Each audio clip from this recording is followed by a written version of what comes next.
எல்லாருக்கும் வணக்கம். So election முடிஞ்சுமே நான் சேனலில் வீடியோ போடலன்னு அப்படியே கேட்டுட்டு இருந்தீங்க. நான் என்ன நினச்சேன்னா, எல்லாம் போலிங்லாம் நடந்திருக்கு, பல விஷயம் நடந்திருக்கு, பல பேர் பல விதமாக டிவிக்கே பார்த்தியுமே விஜய் அவர்கள் பார்த்தியுமே அலிகேஷன்ஸ் வச்சுருக்காங்க. சரி, அதெல்லாம் ஃபுல்லாக கேதர் பண்ணி வீடியோ போடாமல் தான் இருந்தேன். ஸோ அதை பார்த்து வீடியோவில் மெயினாக பேச போகிறோம். ஸோ கடைசி வரைக்கும் பாருங்கள். தமிழ்நாட்டில் நடந்த எலெக்ஷன் வரலாற்றிலேயே முதன்முறையாக 85% மேலே போலிங் ஆயிருக்கு.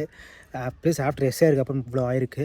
ஸோ இது வந்து விஜய் ஃபேக்டர் கிடையாது, எஸ்ஆர் ஃபேக்டர் சொல்லி நிறைய பேர் சொல்லிட்டு இருக்காங்க. பட் ஆல்மோஸ்ட் ஒரு 70 to 80% விஜய் ஃபேக்டர்னால மட்டும்தான் இது ஆயிருக்கு. பிகாஸ் கூட்டமாக தீபாவளி பொங்கலுக்கு போகிற மாதிரி இங்கே வந்து ஓட்டு போட்டிருக்காங்க, அவ்வளோ பேர் போட்டிருக்காங்க. டிவிக்கு ட்ரெஸ் கோடோட பல பேர் போய் போட்டிருக்காங்க. ஸோ இது ஒன்றா.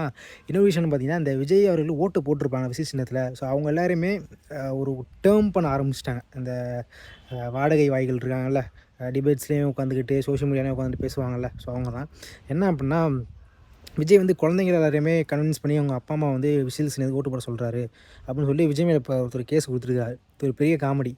இது ஒரு பக்கம் இருந்தாலுமே, விஜய் அவர்கள் வந்து சென்னை சைடு வந்து போலிங் வந்து செமையாக வந்திருக்கு. ஸோ ஒருத்தர் வந்து பேசியிருக்காரு, ஐடி எம்ப்ளாயீஸ் எல்லாருமே விஜய்க்கு ஓட்டு போட்டிருக்காங்க. உங்களுக்கு கம்ப்யூட்டர் கொடுத்தது, உங்களை படிக்க வச்சது, உங்களுக்கு எல்லாமே பண்ணது நாங்கள். நீங்கள் போய் விஜய்க்கு ஓட்டு போட்டிருக்கீங்க, சோறில் வந்து பூப்பு தான் சாப்பிட்றீங்களா? ஸோ அந்தளவுக்கு கீழ்த்தரமாக இறங்கிட்டாங்க. இன்னொரு என்ன சொல்கிறாங்கன்னா, ரிசல்ட்டுக்கு அப்புறம் என்னென்ன ரிசல்ட்டுக்கு பாசிட்டிவாக டிவிக்கு இல்லை அப்படின்னா நிறைய பேர் இங்கே வந்து என்னென்ன பண்ணிப்பாங்க அப்படின்னு சொல்லிட்டு அதோ நெரேட்டிவாக செட் பண்ணுறாங்க. நான் கேட்குறேன் உங்கள் எல்லார்ட்டையுமே, இல்லை என்ன நினச்சிட்டு இருக்கீங்க எல்லோரும்? இப்போ ஒருத்தர் வந்திருக்காரு, இவ்வளோ கஷ்டங்கள்லாம் இவ்வளோ விஷயங்களை தாண்டி எலெக்ஷனை நின்று கேண்டிடேட் போட முடியாதுன்னு சொல்லியுமே போட்டு நின்று எலெக்ஷன் போலிங்கும் முடிஞ்சு வெற்றிகரமாக நடந்து முடிஞ்சிருக்கு. விசிலுக்கு நிறைய ஓட்டு போட்டிருக்காங்க, கன்வெர்ட் ஆகிருக்குன்னு சொல்கிறாங்க. உங்களால் இப்போ எதையும் பொறுத்துக்க முடியாது. என்ன தெரியுது அப்படின்னா, உங்களோட தோல்வி பயத்தை நீங்கள் தோக்க போகிறத நீங்களே உங்களை வாயால் ஒத்துக்கிறீங்க. ஸோ அதனால தான் எல்லாருமே புலம்புறதுக்கு காரணம். இப்போ லாஸ்ட்டு 3 நாளாகவே சோஷியல் மீடியாஸில் புலம்புங்கிறது பல மடங்கு ஆயிடுச்சு. ஸோ இதெல்லாம் என்ன சொல்கிறேன்னா, மே நாள் தானே வரப்போதில்ல, கொஞ்சம் வெயிட் பண்ணுங்கள், பார்ப்போம் யார் வந்து ஜெயிக்கிறா, யார் தோக்குறா, யார் ஓட் பர்சன்ட் ஹையஸ்ட்டாக வேறு மக்கள் யாருமே நம்பிக்கை வச்சுருக்காங்க எனக்கு தெரிஞ்சு போயிடும். ஓகேங்களா?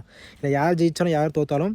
ஆனால் நீங்கள் இப்போ பேசுகிறீங்க பார்த்தீங்களா, இதுக்காண்டியே கடவுள் வந்து உங்களுக்கு ஒரு தக்க பதிலடி கொடுப்பாருன்னு சொல்லிட்டு நான் நினைக்கிறேன். ஸோ பொறுத்து வந்து பார்க்கலாம். விசில் கண்டிப்பாக ஜெயிக்கும்னு நம்புகிறேன் நான்.